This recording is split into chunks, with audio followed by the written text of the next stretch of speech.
আমন্ত্রণ জানাচ্ছি পল্লী টিভির খেলাধুলা বিষয়ক নিয়মিত অনুষ্ঠান পল্লী স্পোর্টসে। দর্শক, কিংসমেডে আন্তর্জাতিক টি-20-র যাত্রা শুরু হয়েছিল রোহিত শর্মার। শেষ হলো বার্বাডোসের কেনসিংটন ওভালে। কেনসিংটন ওভাল ভারতীয় কাপ্তানের জন্য স্পেশাল হয়েই রইল। এখানেই যে অধিনায়ক হিসেবে প্রথম বিশ্বকাপটা জিতলেন তিনি। বিস্তারিত জানাতে সঙ্গে আছে আমি সাইমা শিউলি। চলুন দেখে আসি ডেস্ক রিপোর্টে।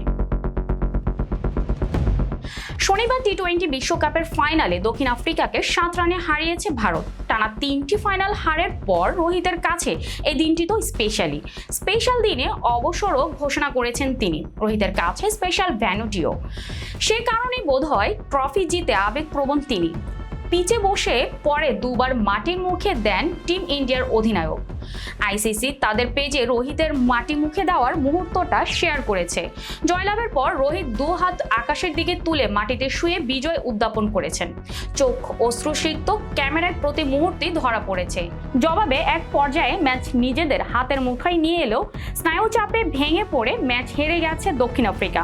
নির্ধারিত 20 ওভারে শেষ পর্যন্ত 8 উইকেট হারিয়ে 169 রান করতে পারে তারা।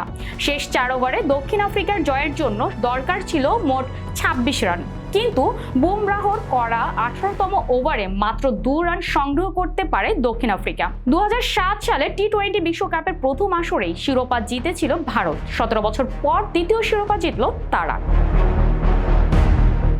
দর্শক, আইসিসির সব ফরম্যাট মিলিয়ে 11 বছর পর এটা ভারতের প্রথম কোনো ট্রফি।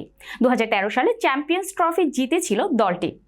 আজ এই পর্যন্তই। পরবর্তী পর্বে হাজির হওয়ার প্রত্যাশা নিয়ে আজকের মতো বিদায় নিচ্ছি। আল্লাহ হাফেজ।